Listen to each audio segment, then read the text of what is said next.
আর বেশিক্ষণ অপেক্ষা করা যায় না। মোড়া থেকে উঠে পড়ে আমি বললাম, এইবার আমি দেখতে পারি কি?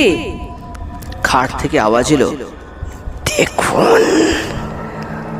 আমি খাটের কাছে এগিয়ে গিয়ে রোগীর নাড়ি দেখবার জন্য হাতটা তুলে ধরলাম, এবং পর মুহূর্তেই সেই দারুণ শীতের ভিতরেও আমার সমস্ত দেহ ঘেমে উঠল।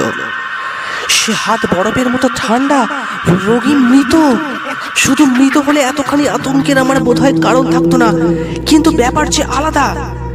ডাক্তারি শাস্ত্রে যদি কিছু সত্য থাকে, তাহলে এই রোগী এইমাত্র কখনো মারা যায়নি।